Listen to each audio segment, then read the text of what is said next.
Hello and welcome to the TCF Morning Show. It is Wednesday, January 15th. Today, I am joined by Pigoy at TCF Pigoy and Mitch Prentice at Mitch R. Prentice on Twitter. Our special guest tonight, Mitch Prentice. I am Z Lilia LILJA TCF on Twitter. The main page is at typical_Chicago. Instagram, Facebook. Type in typical Chicago fans. You'll find us on there. We put the podcast and YouTube all on all of our social medias. If you go to the YouTube page, Typical Chicago fans, subscribe on there. We put all of our videos from the TCF Morning Show and the TCF podcast on there. And then we also put the podcast version of this show, the TCF Morning Show, and then also the TCF podcast itself. Go to wherever you get your podcast app from, Apple, Spotify, Spreaker. Type in Typical Chicago fans. Subscribe, follow, rate, review. Give us a 5-star rating, please. We would really enjoy that. Thank you to our sponsors, Score Trader. They are still kind of figuring out what they're going to be doing here for the rest of the playoffs. So here is Pigoy, who is right here right now, but sent me a beautiful ad read of a little bit ago, and that's what you will hear right now. We'd like to thank one of our new sponsors, Score Trader. We have been introduced to Score Trader a couple weeks ago and have been playing on their app. It's a very different but very cool way of playing daily fantasy sports. Score Trader is a very cool prediction gaming app that is available on the App Store, so go ahead and download that. You can follow them at Score Trader app on Twitter and Instagram, and we will have more information regarding their upcoming events later this week on our show. So thank you to Score Trader for partnering with us here at Typical Chicago Fans and the TCF Morning Show. Beautiful, Pigoy, beautiful. Again, go to the Apple. It's only Apple Store. Unfortunately, Mitch, I know you. Unless you are switched over to the Apple life, you would not be able to buy this because it's only in the Apple Store. So you go to the Apple Store, go to the search bar, type in Score Trader, download the app, free to play. Like I said, we'll be figuring out here by tomorrow if there will be still some here. You can win some money in the rest of the playoffs, but we'll figure that out tomorrow. Also, like I said, we have a very special guest on tonight, a long time friend of mine from back of we went to school together. We went to school every year together, right? Every year, kindergarten through senior year. And now here we are on the TCF Morning Show together. Where are we? That's day one stuff right there. But he also started the Muddy Otter and does it with his wife. Mitch, do you want to explain to the people the Muddy Otter? Yeah, sure. So we started it last year. My wife does pottery. I do wood turning.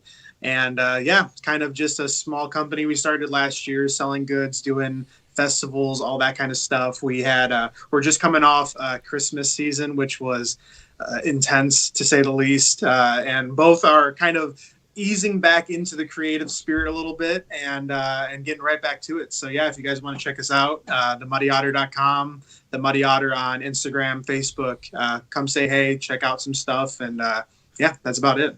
Yeah, so go to themuddy.otter.com, go to their Instagram, Facebook. Also, like I said, if you got some customized stuff, Mitch, just hit you up about that too. Yeah, definitely. On the website, there's options to submit a custom form for anything you might want, and we are pretty open to doing just about anything. So, come on by and say hey. You said the other day we were talking about some woodworking stuff, and you are looking for some different kind of projects. So if you got any idea of stuff like that, hit Mitch up on, like I said, his Twitter too, which is Mitch R. Prentice. The R is for your middle name is Ryan, right? Ryan. I thought. Okay, Zach's brain working overtime tonight. That was That's just me figuring out things. I just typed that up here, and I'm like, I had to ask because I'm like, I think I'm right. But again, thank you to Mitch for joining us tonight. But let's get into the subjects. We had a big day again today in the world of baseball. Oh, no, wait, that's the next subject. Brain working overtime, huh? We had the Blackhawks Double overtime. Beat the Senators. In overtime, 3-2. Jonathan Taves we were watching it. I was kind of behind, and Pigoy figured it out first, and then Mitch found out, then I found out. But I'm like waiting for the goal. Taves is just kind of skating around with the puck, hits the game winner against not a very good Senators team, but they get the win. I'm numb to this team right now. I'm very numb to the Blackhawks. It's a good way to put it. It's a good way to phrase it.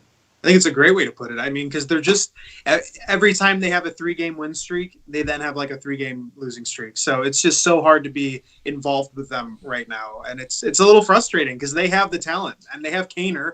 Any team with Kaner on it should be a great team. So yeah, they should be. And they got Tays like kind of playing better as of late, but the defense. Pigo, what did you say? It was 60-40 shots in favor of the Blackhawks. Yeah, in regulation it was 60-40, and they came from behind. They were down 2-0. Right, they were down 2-0 in the first period. Yeah, they were down 2-0, and to be outshoot a team like that, but still not win a game in regulation kind of sucks. It kind of goes with their season of a lot of overtime games. Because we were kind of talking before the show about Mitch said they were back to 500, and I was saying Boomy has kind of clouded my brain now on the whole 500 thing in the end with at least the Blackhawks, because now I always look at that last number and add it into the losses, which just kind of ruins everything because it's better to just say they're 500. But this team still, there's just, like I said, this is a team, a Senators team that they should go out and beat by 2-3 goals if they outshoot them by 20. But no, they go to overtime, barely win, and like I said, a good win, I guess, but also, like I said, it's still no. Yeah, I mean, if you're gonna win, you might as well win in regulation. But if you're gonna lose, you might as well lose in overtime. Yeah. So you at least get a point out of it. that's a good way of putting it. Yeah, and I think staying above that 500 line, because I think they're actually one over 500. I think they're 21-20. But staying above that is huge. I would imagine is huge for a team's morale, just knowing that you're, even if they are technically under that 500 line, getting that 21-20, it's important. Yeah, and it's just a team we've gone over this time and time again on this show. You just have no feel for what they are. You don't trust them to go on a run that's going to get them into the playoffs right now. But they're keeping you around. They're at least keeping you around for right now. They're making it at least a little interesting, and hopefully get us to spring training. Pitchers and catchers. Is it under a month now until we're weeks away? We're under a month, like a month away. We're 4 weeks away. I think it's like February 14th or 17th or something like that. The Cubs will have pitchers and catchers return. I think the convention is this weekend. The Cubs convention's this weekend. We are getting into baseball here. The Bulls, we watch them, but they're also a team that you just can't. There's nothing. We talked about the Bulls last night, and read some of their stats. There is just not like no one can They can't consistently all have good games. Like Zach LaVine will have a good game. Laurie had 9. Kobe White had like 4 or 5 in like 20 something minutes. It's just no. There's nothing to that team right now. There's no trust in it. Well, I mean.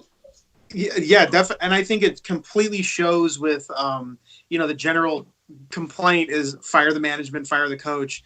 And I think that shows because, like you said, the consistency is horrible. I mean, Levine is a great player if he is coached well and put in the right position to be great.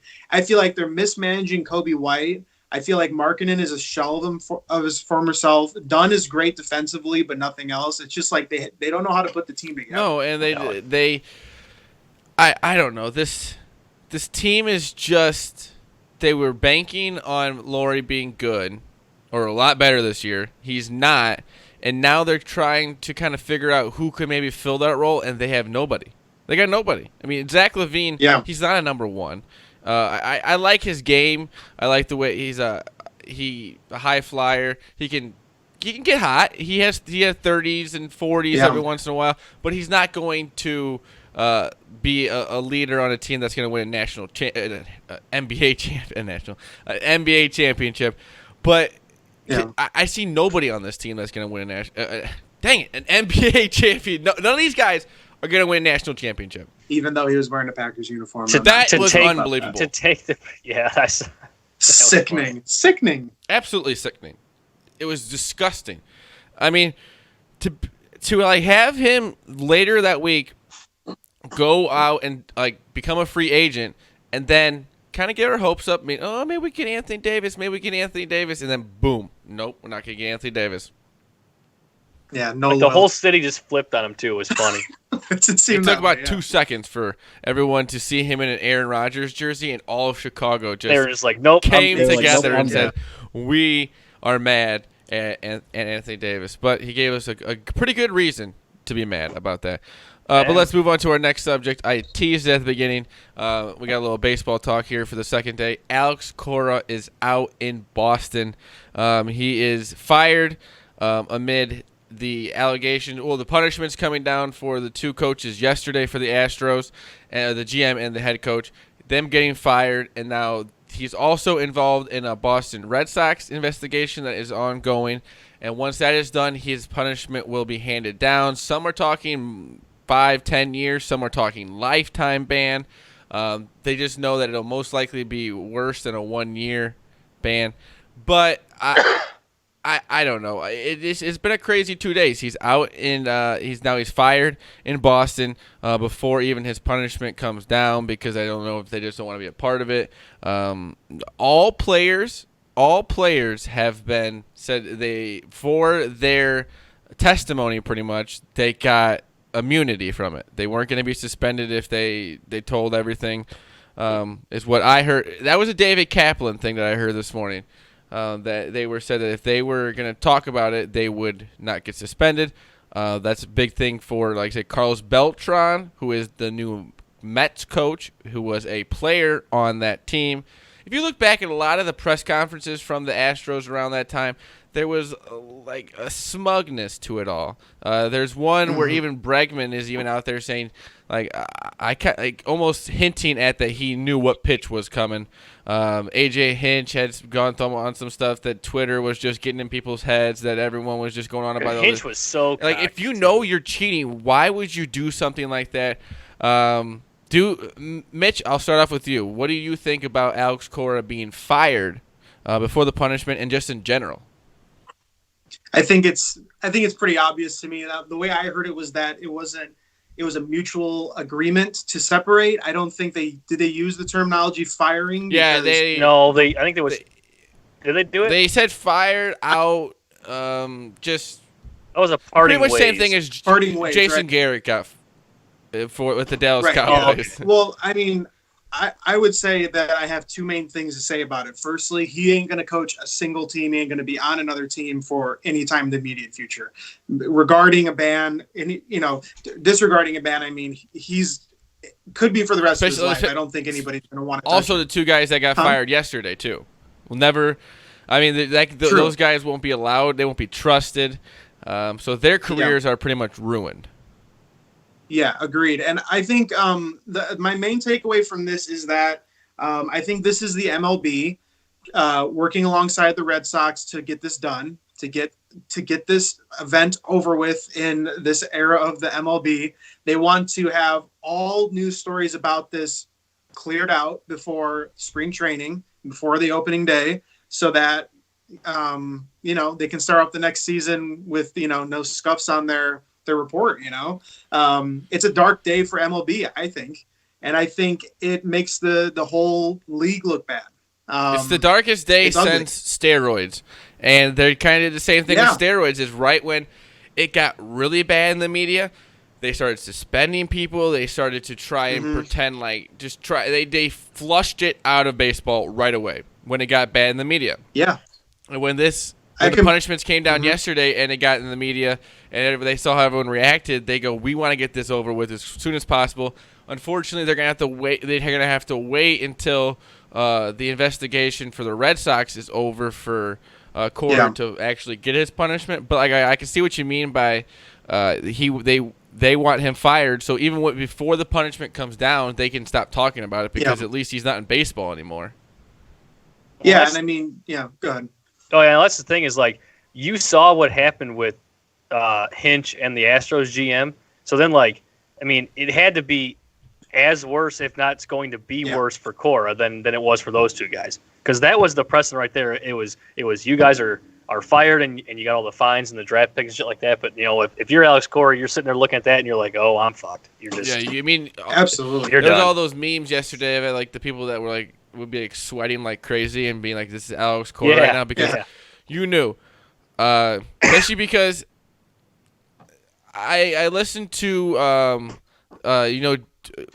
Pigoy knows Jared Carabas, and he said if it was just the Boston Red Sox stuff, he probably wouldn't be fired, and he maybe wouldn't even be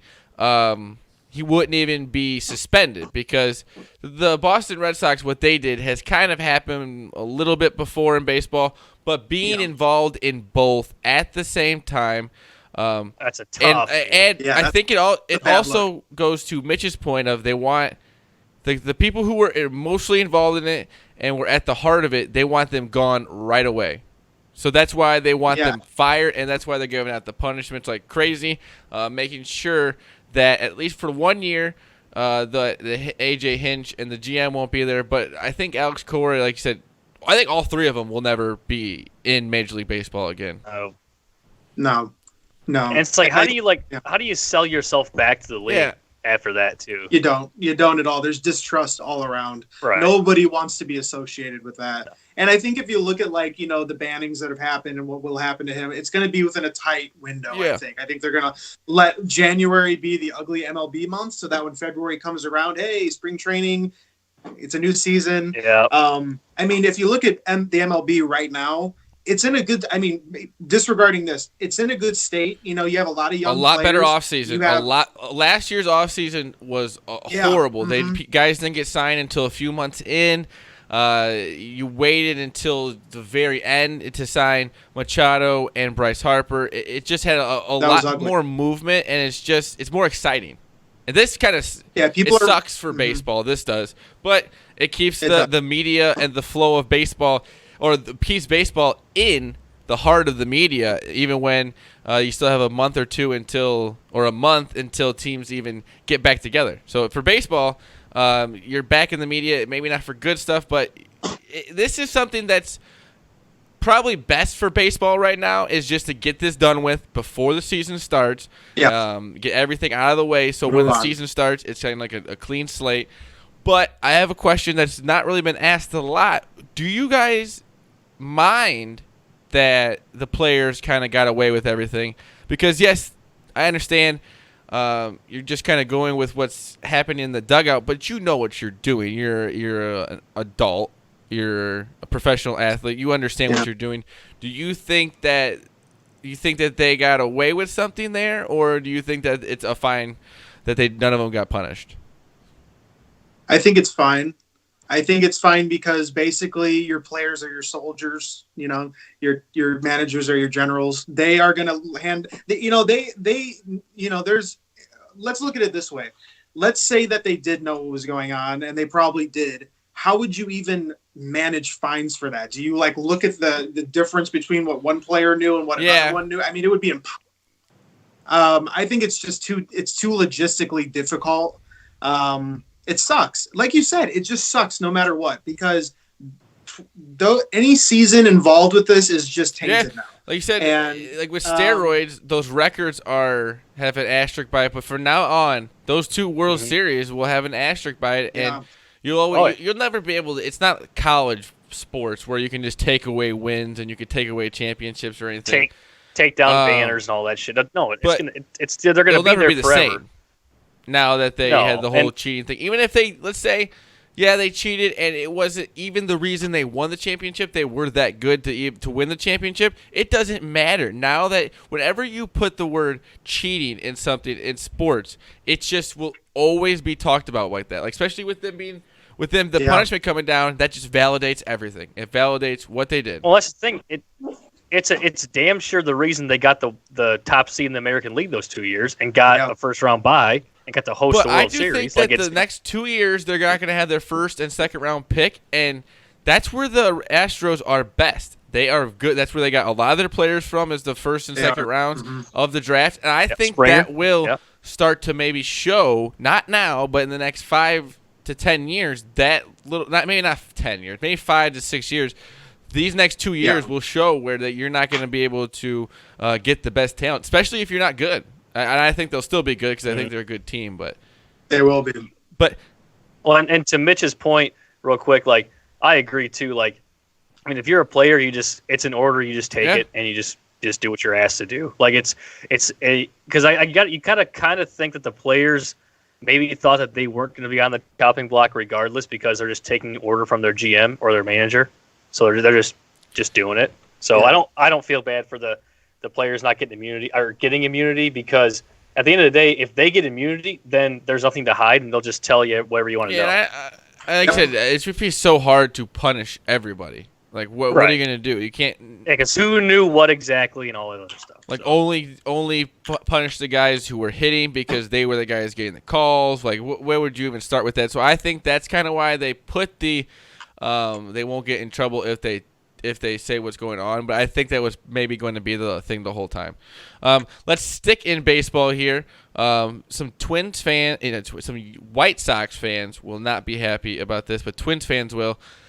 The Twins signed Josh Donaldson, 4 years, $92 million guaranteed, with the 5th-year option. I think it's like $104 million if he hits all of his bonuses or whatever.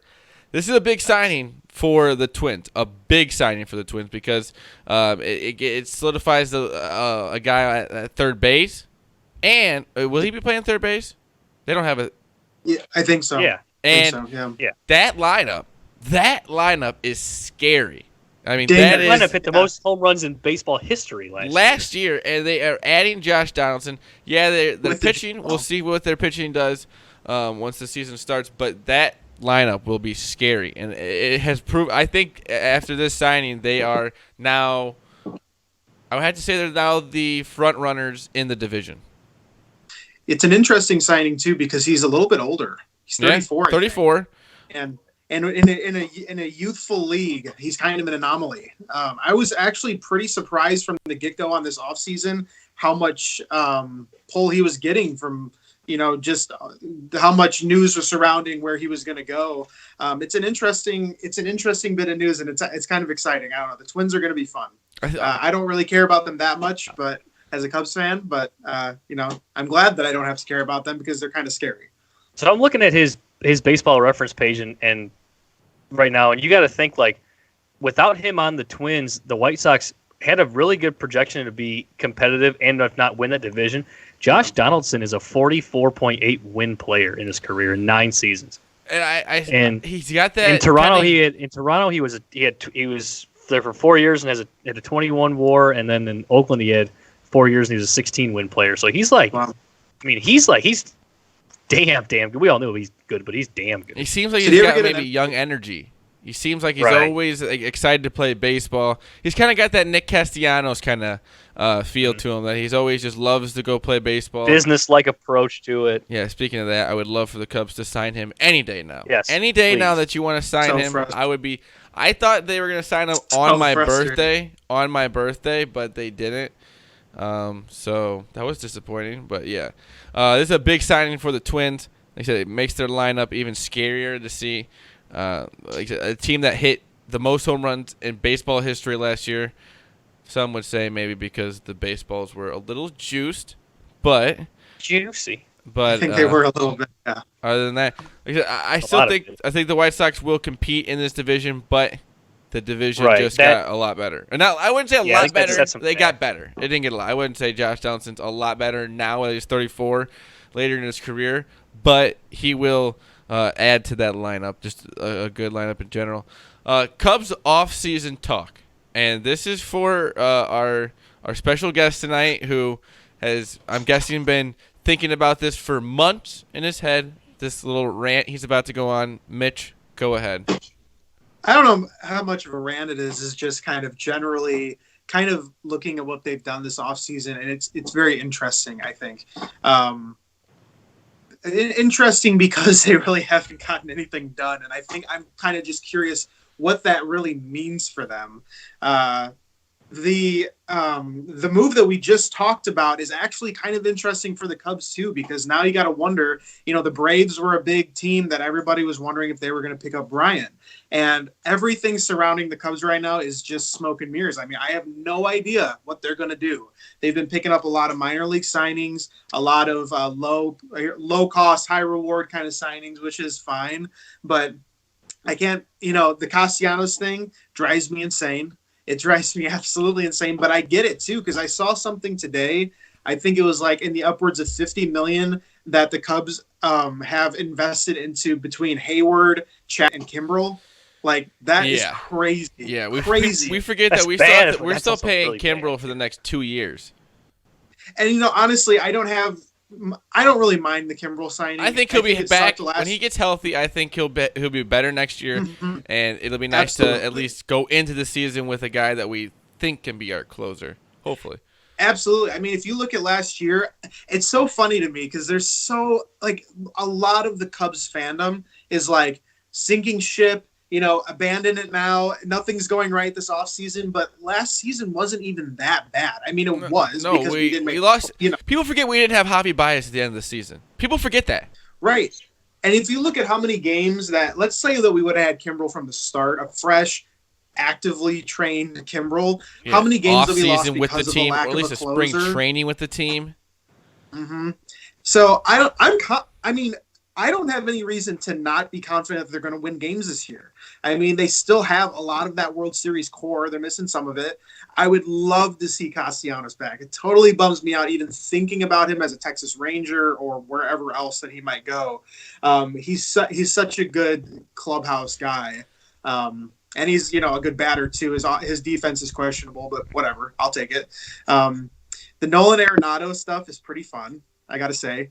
Have y'all? I'm assuming you guys might have already talked about it before. Every but time I see it, I get so excited because it's just, I just pretend like it's real, that we didn't have to trade Chris Bryant to get Arenado, and then we just traded some prospects or whatever, and now Nolan Arenado's on our team. He has a great contract.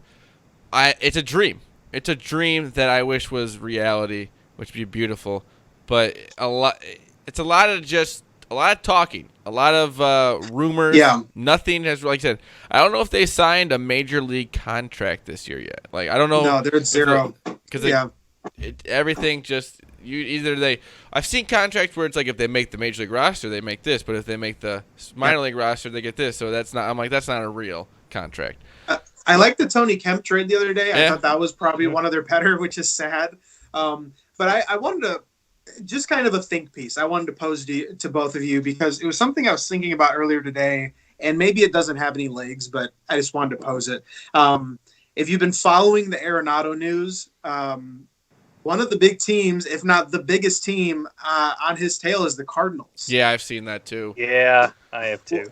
Well, so here's the question I wanted to pose. Obviously, the Cubs have been shopping Bryant out this season, even though the reports coming in are that it's an insanely high amount and like pretty unrealistic. Maybe I've just missed it all. I have not heard a single connection with Bryant to the Cardinals, and they are really high on Nolan Arenado, who is the same position. Do you think that says anything about Bryant, considering that they would have a little bit better scouting reports probably on him, considering they see him 19 times a year? Yeah, I also think maybe it's they're going after the control maybe of Arenado. You have the nice contract. You know that Chris Bryant, maybe they're going the same reason the Cubs don't want to kind of deal with Chris Bryant is the same thing as the Cardinals don't want to deal with him is Scott Boras. And he's going to want crazy amount of money or something like that. But, yeah, you never know. It's one of those things. It's very interesting to see something like that. Why go after this all-star third baseman, but the other all-star third baseman's also kind of on the trading block. But maybe they are, and they just don't want to express it and get everyone all riled up. I don't know. You would think that the Cardinals would want to get out. Right. That's what I was thinking, too. It was just something I thought about earlier because it actually surprised me a little bit when the Cardinals came out as a front runner for Arenado because they hadn't really made a lot of noise this offseason either. Even though it's looking more and more likely every day that might happen, which would not be great. Yeah. Could you imagine Arenado on the Cardinals? That'd be a real kick in the One last thing about the Cubs. Yeah. Is it... You guys remember who was the runner-up for the coaching job? Espada. Astro. Yeah. Yeah, it was. The bench coach for the Astros, who has been at the Astros and stuff. Ooh. Do you think that the Cubs got word of that? Or I also have heard that they pretty much told every coach that when they came in, it's David Ross's job to lose. pretty much, and I that heard it that, was there was no really competition there. That it was either you guys we'll interview you, but unless David Ross does something crazy, he was going to be the coach. So it's probably also that, but it's kind of fun to think like it's almost like a It's movie. fun to Yeah, think it really about. seemed like it was Ross's job to. Oh yeah, it most To likely was, lose. but I'm gonna go with I'm just gonna go with that one. Well, and on that note, though, like not directly related to your question, but on the David Ross point, remember when he was signed as their coach? I don't know. Personally, I was like hyped. I was like, this is going to be a fun season. And I feel like as a Cubs fan, it's being spoiled a little bit because of how lackluster this offseason has been. Yeah. And I feel like if they can just achieve getting Castellanos or just anything done before the start of the season, that'll kind of come back. But I remember when that signing was made, I was real excited for the season, and it's kind of died down a lot. I kind of was too. Like I wasn't on like the other side of it where like this guy hasn't proven anything, this and that. Like he's got a really great rapport with that core that won you the World Absolutely. Series in 2016. So why not bring him in while you still have this core together and just roll Agreed. the dice with it? I was the guy that was kind of against it too, and at this point, I think it's a good hire. Maybe it'll get everyone fired back up to go out there. I don't know. We'll have to see. They need that. We'll have to see. But like I said, with just a nothing off season, nothing's gone bad. Really, nothing's gone bad, but nothing's also been worked on either. Nothing. It's also probably bad that the arbitration deal with Chris Bryant isn't done yet Which either. is insane. Like, to That's me. so They sickening. get this investigation done for the whole cheating thing, but I think it's been 4 years since or 3 years since he filed grievance. yeah, it's like 2 or 3 What at are least. you? What is taking so long? This is That's insane. not a really crazy. good sign, I don't think. No, and the Cubs are getting annoyed because I don't think so either. No. the Cubs are getting annoyed because they want to know what's going on. Chris Bryant's probably getting annoyed because he wants to want to know what's going on before the season starts. But maybe here in the next month or so, before the pitchers and catchers return, and the spring training kind of starts to get going, maybe the Cubs will finally make their first big move of the offseason, or maybe we'll see the same exact, other than Castellanos, I guess, unless they make no signings. Honestly, all they would need to do is bring him back, and people would be pretty happy. I think that, Yeah, they'd call the offseason a success if that happened. and I really Agreed. think it would Agreed. be. I think getting him back Yeah. on a good Yeah. deal would be a good offseason. Agreed. And like I said, well, maybe one of the 5 minor league deals will hit or something. That'd be nice. I mean, I think a lot of But it's like how relievers many or stuff. it's like how many moves could you have actually made this offseason besides a Castellanos move Yeah. or Unless a big like trade. there wasn't a lot of moves you could actually make. No. So you might as well make the one that you can to Yeah. solidify your team for the next season. So we'll see how this goes. Like I said, exciting baseball will be here before we know it. The last thing Yep. here, if you're a Bears fan, maybe turn it off. Joe Burrow makes Bears fans sad. We say this because me and Mitch, both very big Bears fans, and Yeah. I wrote this down. Like the one thing I kind of put about this is Joe Burrow is what we thought Mitch was gonna be, and I think that is what he is actually going to be. Is what we thought Mitch was gonna be. And I guess it's easy to say that because what he's done, but I don't know. Now that I say that, like Joe Burrow is nowhere near Mitch Trubisky. He actually is a accomplished quarterback, and he actually gave you a reason to think that he was going to be a good quarterback, and Mitch Trubisky gave you none. 13 Well, and games. that's 13. It always comes back to that, and it's totally valid. I think the way that I'm looking at it is this, and this is why it frustrates me. Here's a hot take for you, okay? I really don't care much about college football, like at all. I watch it once it gets down to the nitty gritty, and that's about it. And I think the reason I say that and the reason I make that point is because I do know about Joe Burrow. And that says something, because if you're not actually watching the sport, but you still know the name and you know the talent because it is that good, it says something. Very true. And I think what frustrates me so much about him isn't even anything directly about him. It's more about the offseason in which we picked up Trubisky and just the hindsight of how frustrating it is. Because think of the Bengals right now. unless they make some absolutely asinine, stupid mistake to trade that first pick away, they are going to have Joe Burrow as their quarterback. And he is going to be a generational talent. I have high confidence in that. The dude is a stud.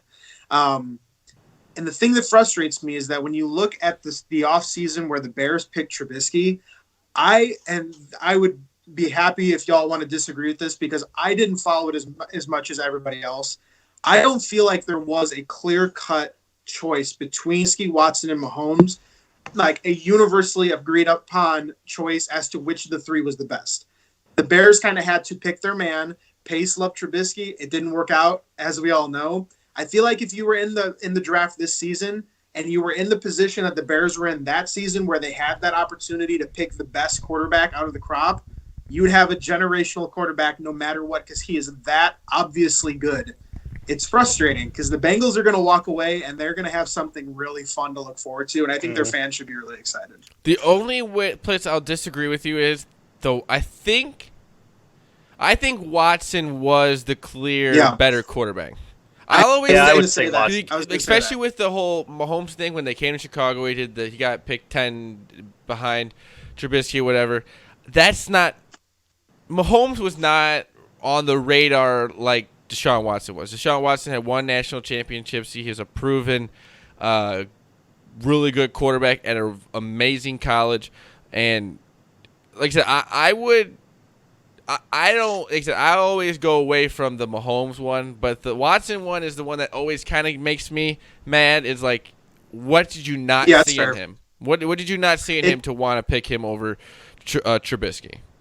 That's totally fair, but I think you can at least agree with the fact that none of them were as clear-cut as Joe Burrow is this offseason. I wouldn't say that dude. I mean, he may have just had the greatest season anyone's ever had in college football.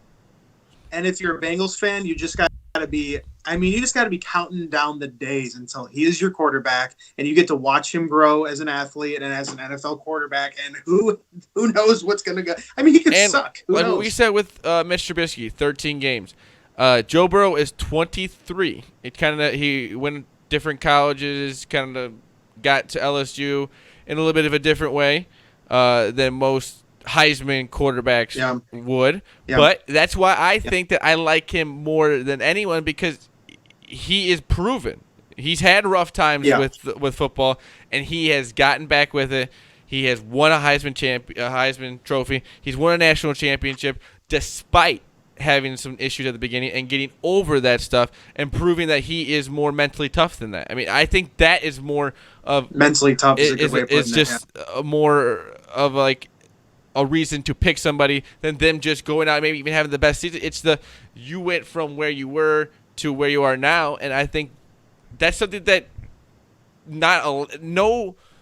very hard to find a top tier quarterback to have to go through something like that. Usually a lot of these guys, it just comes to them, they win the Heisman Trophy right away. But he had to work from it, getting denied by schools like Nebraska and stuff. So and a team like the Bears, it'd be nice to have a first-round draft pick this year too.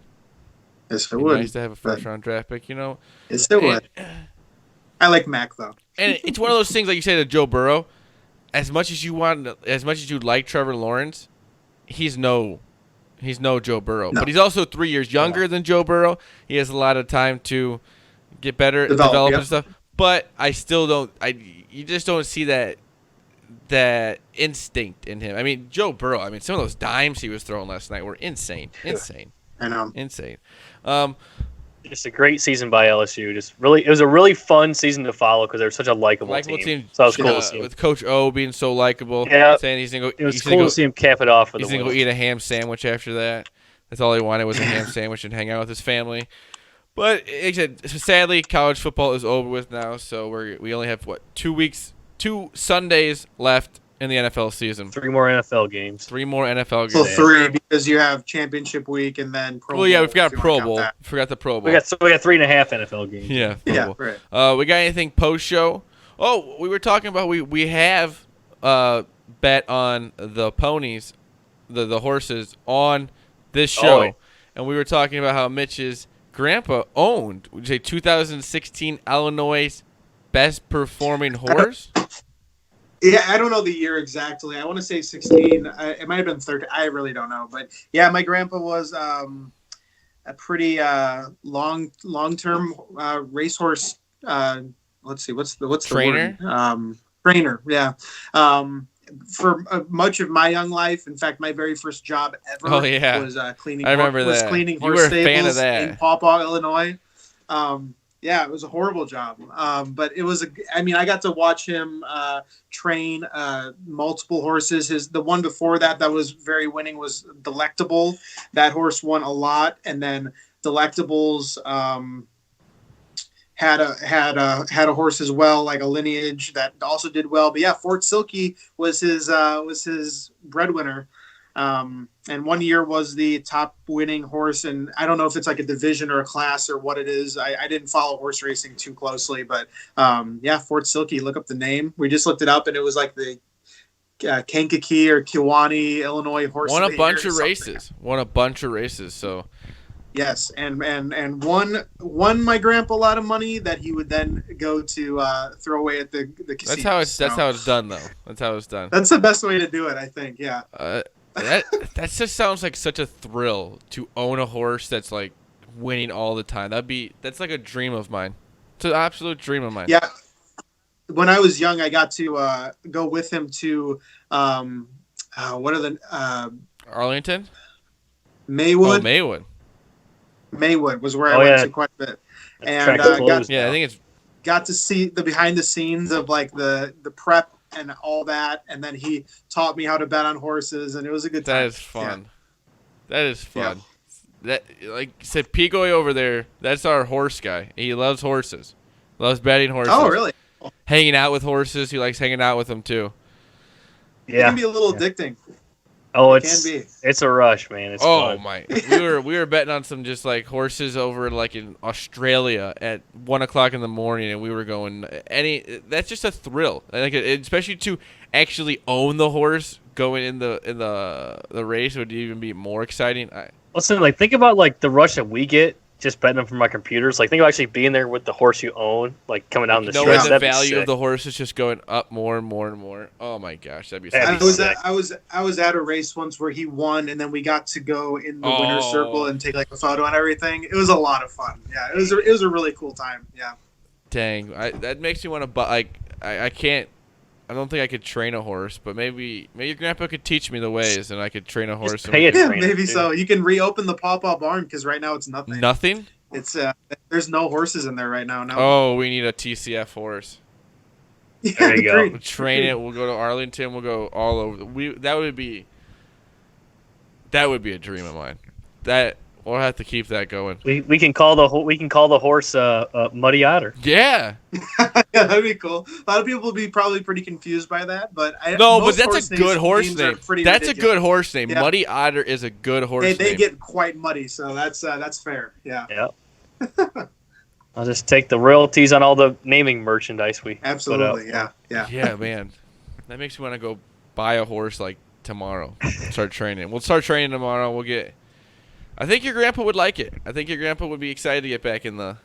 I think if he was physically able to, he would be doing it still. But at his age, it's pretty hard we'll just have him sit in the truck, and he'll just tell me what to do. Yeah, fair enough. Yeah, probably. Anything else post show, boys? Anything else? No. Nothing. Anything exciting happened in anyone's life today? Today was what, Tuesday? Oh, it's Wednesday now. But we just had a Tuesday. I'll be in Springfield, Missouri tomorrow for a journalistic conference. So there's that. That sounds fun. Oh, yeah. I'll be at the Mendota Elks tomorrow watching Drake roll over 300. Yeah, so. Sweet. Yeah. All right. You know Drake O'Donnell? Yeah. He had a 300. Oh, yeah. You saw it on my Twitter. Really? He had a 300 the other day at the Elks. Yeah, we bowled against his team. He had a 300 against us. Yeah. Well, Pigoy, that couldn't have been a better video that you sent me, because I played it, and then I saw, like, I gotta screen record this, and I screen recorded it real quick. It ended up being a hit.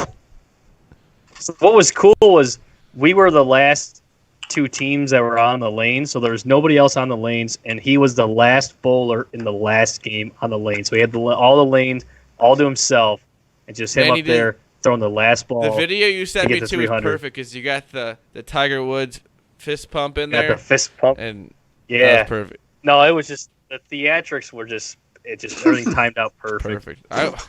I would love to get a 300 in bowling, but my thing is like I can't do any of the curve stuff. I usually just like throw it really hard and hope that it goes right on the middle.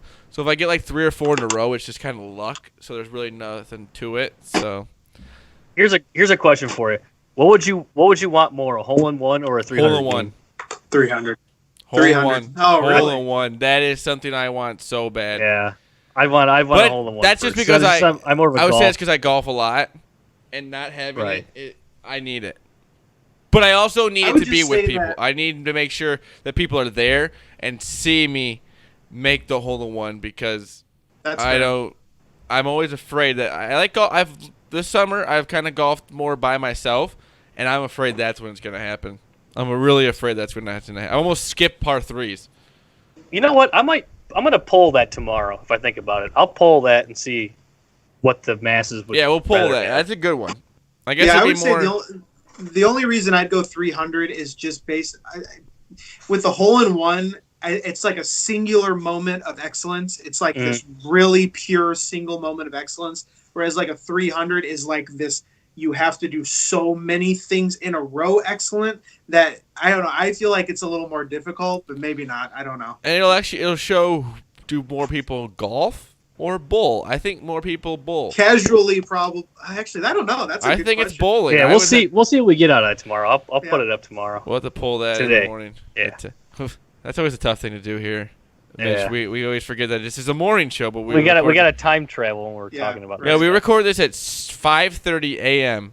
every Yeah. single Yeah. morning. It's crazy. Just I don't woke even. up. before we do a real shit. We got to do every day. And for people that know me, I'm really a morning person, so Yeah, I me would too. never be mad about doing that at all. But actually, I am the worst morning person of all time. But this has been the TCF Morning Show, Wednesday, January 15th. Thank you to Pigoy at TCF Pigoy, Mitch Prentice at Mitch R. Prentice on Twitter. You can follow me at ZLilja, LILJATCF. The main page is at typical_Chicago. Go to Instagram, Facebook, type in Typical Chicago Fans. Follow us on those. Like I said, we put all of our videos and podcasts on our social medias. Go to YouTube, subscribe, watch the videos, like the videos, comment, please. Leave us a nice comment, unless it's about Boomy. Then you can say some mean things because the Packers are still winning. So he still has that, so he needs to be brought down a little bit. So maybe just be like, "Hey, you're ugly." That would be. That rides over. This That's fair. Sunday. I think that would be fair, at least until the Packers lose on Sunday to the San Francisco 49ers. Where was I? Oh, Well, thanks. what? Thanks for having me. Yeah. It's fun. It's been fun being on here. It has been. So thanks for having me. It has been fun. If you want to get this podcast, you go on wherever you get your podcast from. Type in Typical Chicago Fans. Subscribe, rate, review. Yeah, Mitch, thank you for coming on. Again, one of our thank you. sponsors that we've had for a while now, the Muddy Otter. You and your wife do that in the lab. My mother said it's not a lab. lab. But I think it actually, you have proven. She will be listening to this. Mom, you are wrong. This is a lab because you said that Hannah has to make some chemical Hannah's stuff. glazes are technically chemistry, so I think it's fair to call it a lab. That's what I thought. So it is a lab. Sorry, Mom, about that, but that's a win for Zach over the air. But also thank you to our other sponsor, Score Trader. Like I said, we will find out more on tomorrow's show if there will be more upcoming events for Score Trader. But here is a little ad from Pigoy telling us about what's going on this week and how you can download the app Score Trader.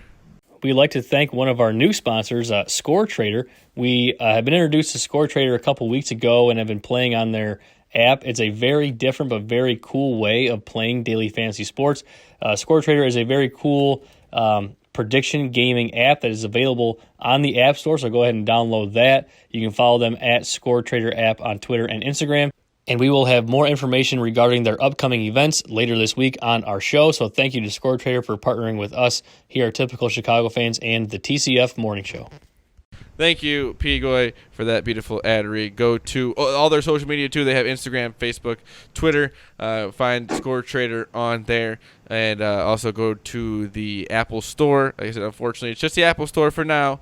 Go there, search bar, type in Score Trader, download the app. It's free to play, win some money. Like I said, we'll know more tomorrow about the next few weeks in the NFL playoffs. Like I said, thank you to Mitch for coming on the show. Hopefully we can get you back on the show more often.